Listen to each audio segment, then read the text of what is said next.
entonces, desde los científicos de nuestro ámbito, debe determinar la comprensión del mensaje que se quiere transmitir. Este análisis de macro y de microestructuras del artículo científico se efectuará utilizando fundamentalmente lo que Theo van Dijk denomina las macroreglas. Los textos, además de macroestructuras, pueden poseer una estructura esquemática llamada superestructura o forma global de un texto y las relaciones jerárquicas que se dan entre sus párrafos.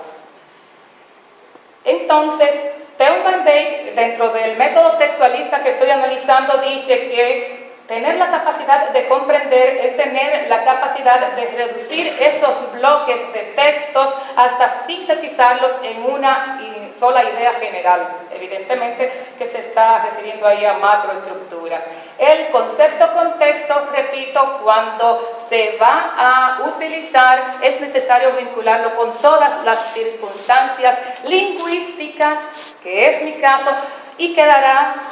más amplia la comprensión, por supuesto, si utilizamos las no lingüísticas que ya han sido explayadas en otros temas que se han expuesto. Por lo tanto, asumo y digo que mi trabajo quedará totalmente reducido si el autor no toma en cuenta esas otras condiciones, las no lingüísticas, el conjunto de circunstancias culturales, históricas, etc. Pero mi punto de partida es, ¿qué tanto puede el científico de nuestro ámbito dar a conocer sus resultados? ¿Es el científico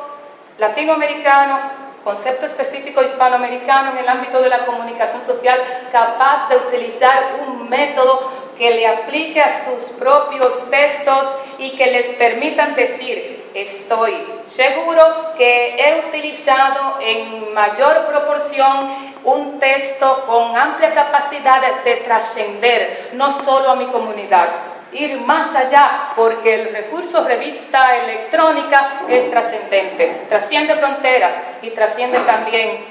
comunidades?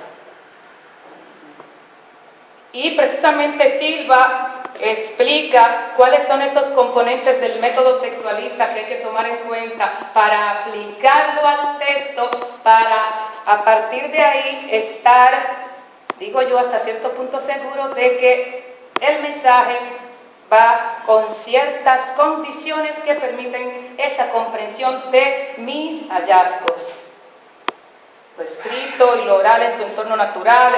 el contexto, el discurso como expresión oral o escrita, la constructividad, las reglas, las estrategias, etc. El concepto tipología textual, para hablar, porque es un término reiterado, define la tipología textual Marimut como un informe que comunica por primera vez los resultados de una investigación. Yo me circunscribo al concepto artículo científico. Texto también es un componente fundamental, contexto lingüístico, y macroreglas, macroestructura, microestructura y superestructuras son componentes fundamentales en mi estudio y que hay que tomar en cuenta al momento de plantear el método textualista de Van Dijk sobre el texto del artículo científico, aplicando fundamentalmente de ese método textualista los elementos que acabo de enunciar, donde la macroestructura está vinculada con el tema o asunto general. La microestructura es una macroestructura particular, pero está vinculada fundamentalmente con la cohesión y con la coherencia.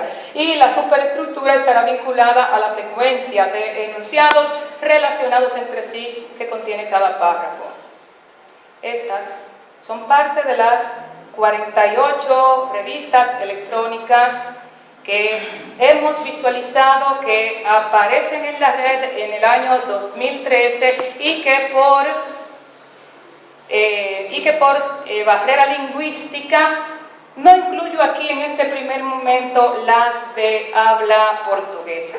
pero que sí están en la relación.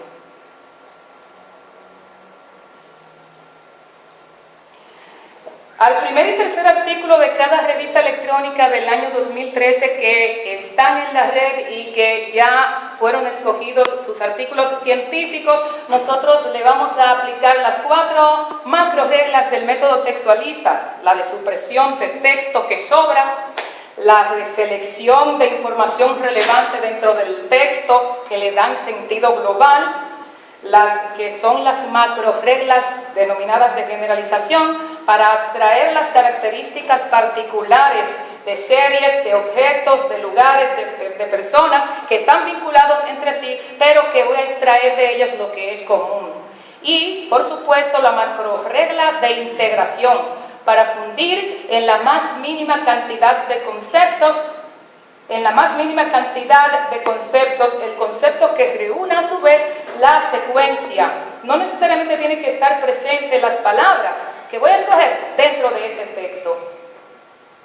Ahí enuncio algunos de los autores que hablan del método macro y microestructural, como Álvarez Angulo, quien dice que en los análisis macroestructurales se distinguen la microestructura y especifica la oración comunidad, aplicación de la macroregla correspondiente, y entonces determino la macroestructura. 3 secuencias del método textual aplicando las macroestructuras. Entonces, Álvarez Angulo cita exactamente lo que fue su tesis asesorada por el doctor Enrique Bernaldez, y él dice: a partir de este análisis macro y microestructural podemos concluir, él citando a Van Dijk, dice que un macroanálisis se realiza en diferentes niveles, tales como que, por un lado, suprimimos todos aquellos detalles irrelevantes y, por otra parte, generalizamos e integramos las acciones globales, pero al mismo tiempo realizamos toda una serie de inferencias a propósito del trasfondo de los acontecimientos, el carácter de los participantes, así como el marco social en el que se desenvuelven tales hechos. Todos los componentes contextuales lingüísticos y no lingüísticos. Como conclusión digo que el artículo científico es la tipología textual predominante en las revistas electrónicas hispanoamericanas de comunicación social, y conocer cómo los cientistas del ámbito de comunicación social realizan sus textos desde este punto de vista, pienso que es un recurso, un procedimiento interesante, toda vez que el científico tiene que tener como punto importante la comprensión de su mensaje, y que ese mensaje, al ser comprendido, sea multiplicado, sea transformado desde los diversos espacios hasta los cuales llega a través de la revista electrónica. Este es un ejemplo concreto de aplicabilidad práctica del método textualista de Van Dijk, que utilizado puede darle al cientista resultados muy positivos, para lo cual entonces es menester seguir profundizando. Gracias. Esta es la bibliografía utilizada.